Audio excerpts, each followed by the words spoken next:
My grandfather was a difficult man. He was a very overt racist. He had at one point um, sexually assaulted um, underage girls. He had a long list of stories um, that did not speak well to his character. But I had a different relationship with my grandfather. In my relationship with my grandfather, he taught me to shoot, took me out. I always looked forward to my time with him. I don't know, we connected and it felt good to connect, even though the ways in which we connected in hindsight are kind of strange.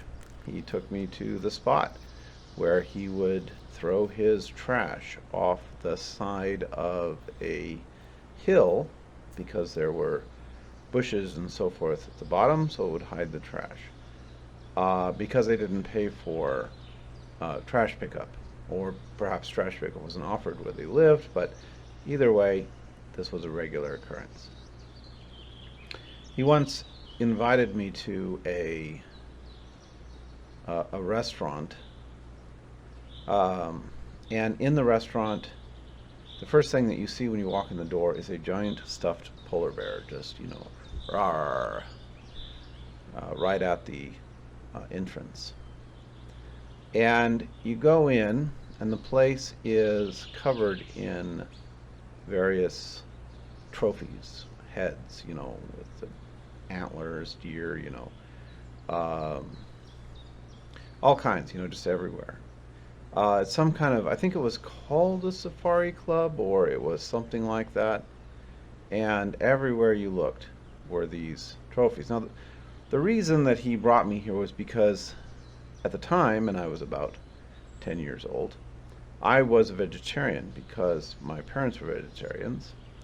And he thought this was a terrible idea.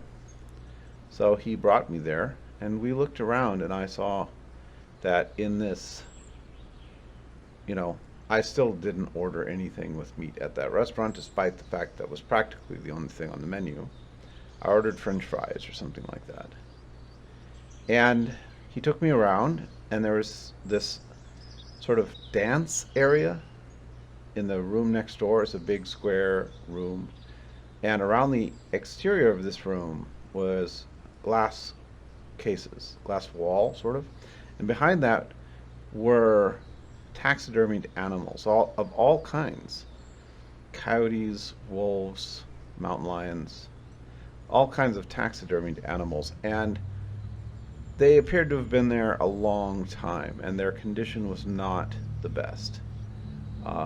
Really ratty looking, you know, creatures. And in the middle of this was a column, a big square column about 4 feet in width, and the dance floor, and I say dance floor because there's a little square area where it was clearly meant for dancing to take place. It's off to the side, and hanging out into this area and right looking at it was the head of a rhinoceros. Giant, monstrous head of a rhinoceros. Stuffed, I guess, and mounted as a trophy on this wall. So my grandfather took me here because he was a hunter. He taught me to shoot because he was a hunter. And he wanted me to follow his footsteps, which I never did. But nonetheless, I enjoyed my time with him, going around to all of these places, shooting guns. It was exciting.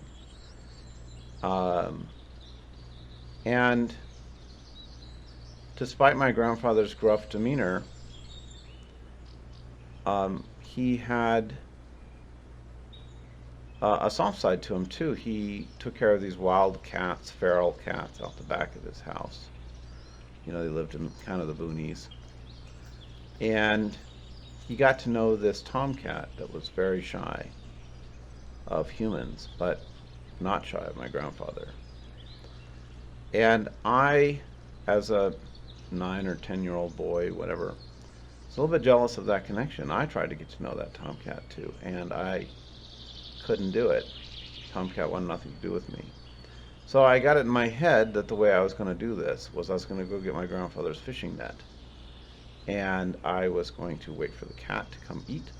And when the cat came to eat, I was going to catch the cat and tame him that way. Well, obviously that worked out pretty badly. The cat just went crazy in the fishing net and soon had its head all the way through one of the little grids, and it was choking to death. And my grandfather came out pretty calmly, and while the cat was scratching the hell out of him, cut the cat loose from the net with a pocket knife.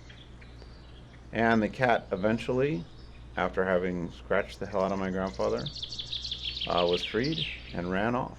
And I'm sure never to return. That all of my grandfather's work in getting to know that cat was over. So I had this complicated relationship with my grandfather, which included, as we would drive around these places, fishing. Sometimes he'd take me fishing. But it included his stories, and his stories were invariably racist. I remember one where he had taken a set of pictures. He lived up in the Pacific Northwest, and he had taken pictures of Mount St. Helens during its eruption. And he had taken the pictures in to get developed, and somehow or another, the people who worked there had mishandled the pictures, and when he came to pick them up, they were ruined. So the manager came out to apologize. And my grandfather was very incensed that his pictures of Mount St. Helens eruption were destroyed. And despite the manager's apologies, he looks at the manager, and this is him telling me this story, so I wasn't there. And he says, I looked at that guy, and I said, I know why, you messed up my pictures. And the manager's obviously genuinely baffled. And my grandfather tells him, and this is him telling me that story, that it's because you're a damn Jew. It's, of course, even then, that was a complete non sequitur. Why would the machine having... It didn't make any sense even then, even as a 10-year-old, it didn't make any sense. But that was my grandfather. He was not shy with racial slurs of all kinds. His prejudices didn't even stop at people of color. He was prejudiced against Swedish people. He was prejudiced against people whose last name was Campbell, for some bizarre historical reason that has to do with Scottish culture.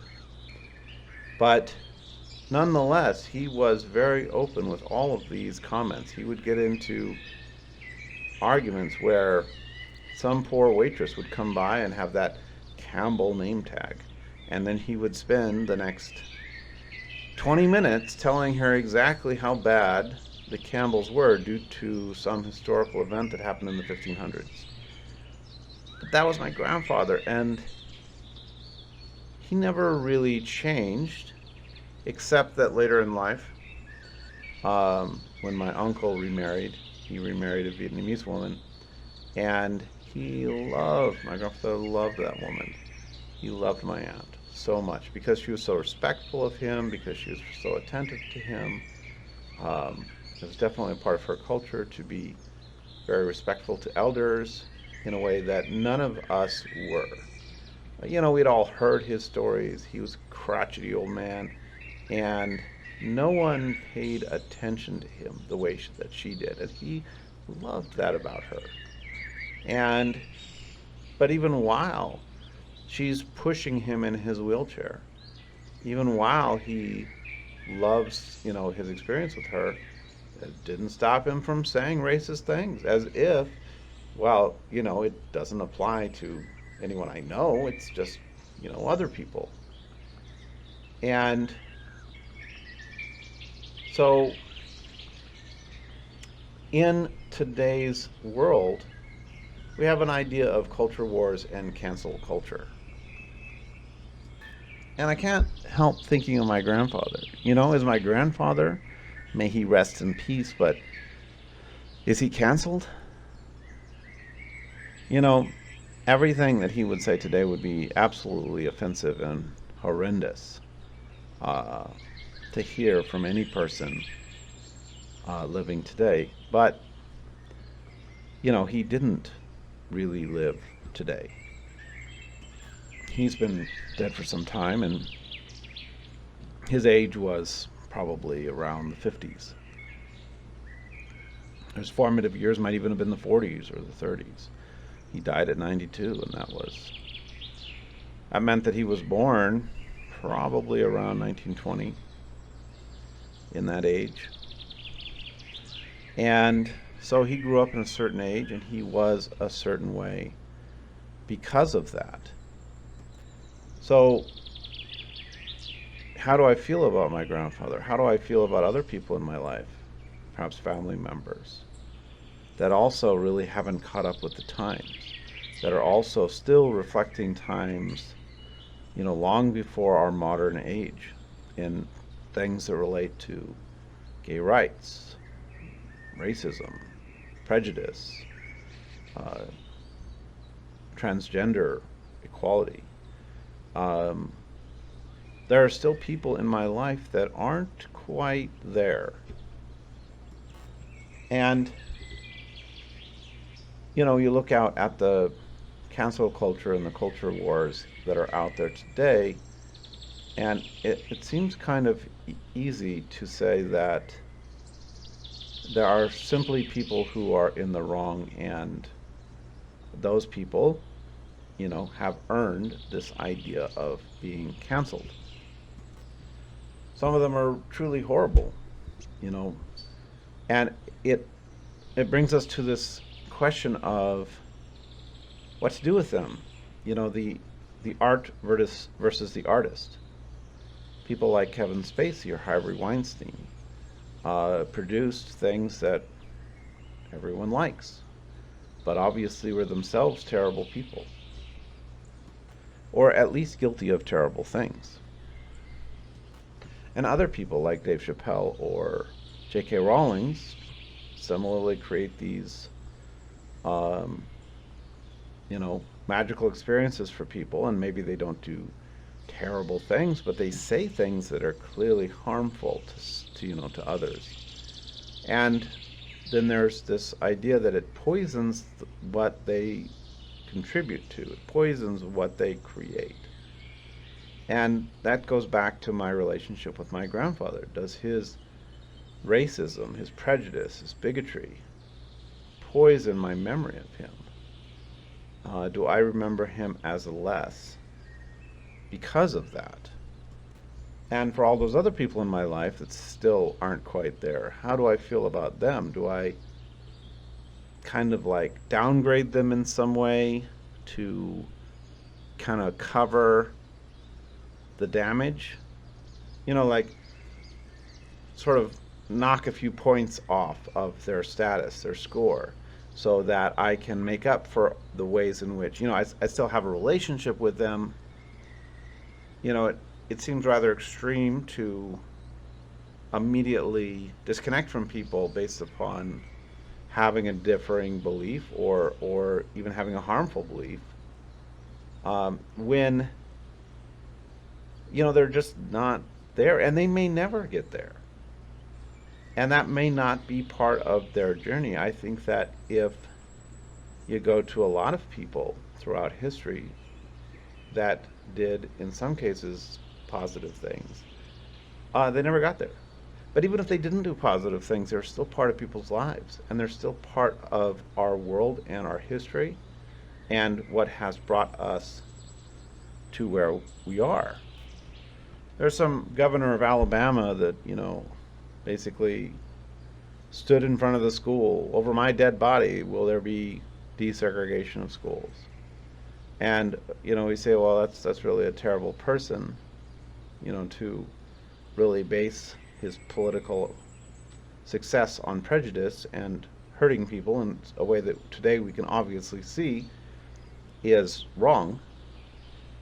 But without him, we wouldn't really have Ruby Bridges, that image escorted by National Guardsmen walking into a school. Without that person and those people, whether they're Nazis or Ku Klux Klan, are still part of our history. They still are part of where we are right now. And if there's no other world, then every one who has died, there wasn't any other way for that to happen, whether it happened for them at 4 days old or it happened to them in a terribly tragic way. People are still today in a war by force of persecution. There's no end to the terrible things that are still happening to people. So whether something is good or bad, they're still part of that process. Whether my grandfather hurt people with his rhetoric or not, and I don't know, his circle really didn't include anyone who wasn't white, so it's easy to imagine that all of his talk was really just, for us. But maybe, regardless of the distance, there was still harm. Even so, would I be the person I am today without him? Was he my vaccine? That being around all of that prejudice and was necessary for me to see the evil of it, to see how pointless and senseless that was.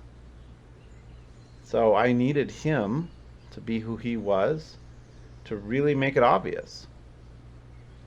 Maybe there are other cases where it's not so obvious, and people need that too to recognize and become who they are going to become.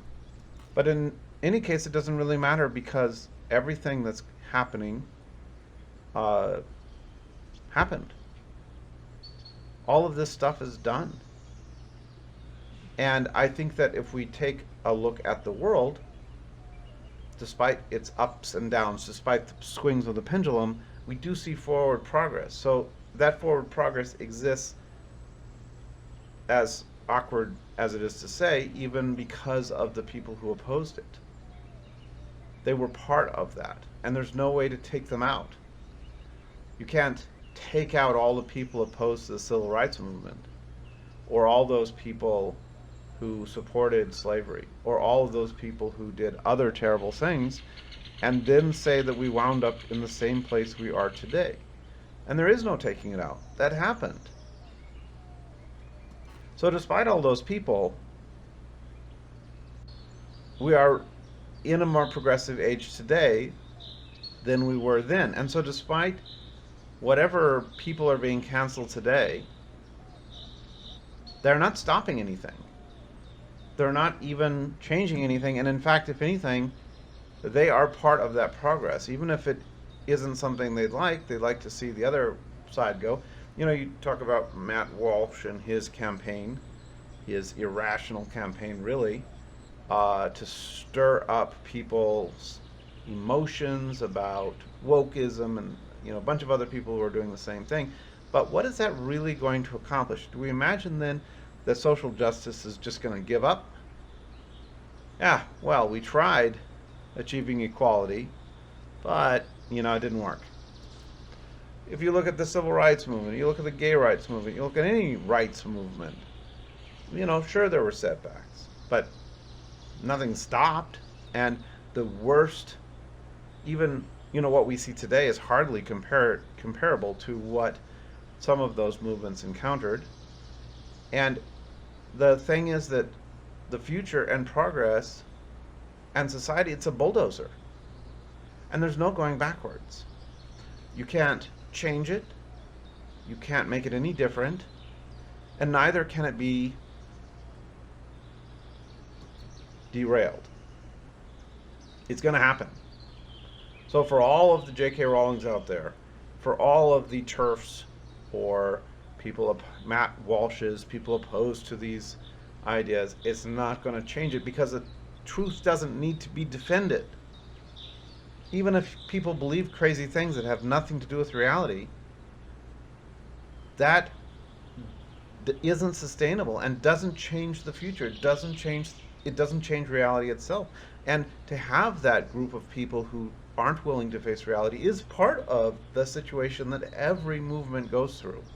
So canceling someone, or deciding to knock some points off my grandfather in my memory of him because he was a crazy bigoted person, it doesn't really change anything,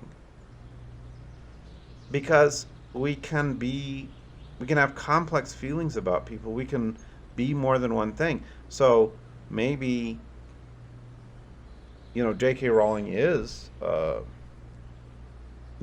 advocate of harmful ideas, but she's also created a lot of positive for other people. And is it a balance? Is it pluses and minuses, a stat sheet, an accounting book a ledger where everything is just added up and subtracted and there's a final tally? No, because everything adds. And it adds towards the inevitability of a future that's going to happen, whether you enjoy Harry Potter or not. Your enjoyment of Harry Potter, or rewatching it, or even other people, doesn't change, whichever side you're on. And that's this idea of wandering through the wilderness, that the Israelites, when leaving Egypt, couldn't go straight to Canaan because they were holding on to their old ideas about they had the mentality of slavery that they couldn't shake, because the people were pulled out of hundreds of years of servitude. And God's instruction to Moses there was, I don't want that mentality in this new kingdom. So we got to just wander around the wilderness until those people die off. And that mentality is gone. And that's what it took. They couldn't just change. They couldn't just become different people. They had to wander around in the desert until they dropped dead. And that was the only change that they were capable of. We are sometimes in the wilderness. We are sometimes wandering around through these issues, going sometimes in circles, going in the wrong direction. But it doesn't stop the inevitability of the future. We are not in a position right now where anyone can seriously doubt interracial marriage. But that certainly wasn't the case 60 years ago or 70 years ago. But sooner or later, all these things pass, and we work our way through them as a society. We wander around and around. Gay marriage. Then a lot of people, no, that's a terrible idea. And then it becomes reality. And then it's like, oh, okay, well, yeah, that wasn't so bad. So it just becomes built into the fabric of our world and our society. And there are holdouts. There's other countries or other places or other people or other parties that want to hold out and roll the clock back. But it just doesn't work. And there's no way to do it. And all of the harm that goes out there, the prejudice that goes out there, doesn't roll that clock back. Sure, it does impact people in a way that, we might wish weren't just true. But at the same time, it also provides, standing in front of that school, saying, over my dead body will, black children come to this school. It provides that foil that moves society forward. And we as a society, we look at that image and say, at some level we know that even for people that aren't willing to admit it, even for people who believe the other way, at some level that becomes more pathological. Now, when someone sits there with a Ku Klux Klan robe and, spouts the Ku Klux Klan version of things, they're clearly insane. But go back 100 years, they weren't so insane. So, as progress happens, those people who sit in denial of it become obsolete. They don't matter because there's no way of stopping it. And it's not one person that makes that progress happen, or two, or five, or 100, or 100,000. There's just no way of putting the genie back in the bottle. So do you need to feel guilty for laughing at Chappelle or enjoying Harry Potter? No. And our societal reaction to the kinds of nonsense that they have said is due to the progression of us as a society, because we as individuals and we as a society operate much the same way. Society is comprised of more parts and pieces than anyone can understand. The same way that we are comprised of more parts and pieces than we can understand. And we may not be at the right part of that journey to get there. But, my grandfather watched Roots.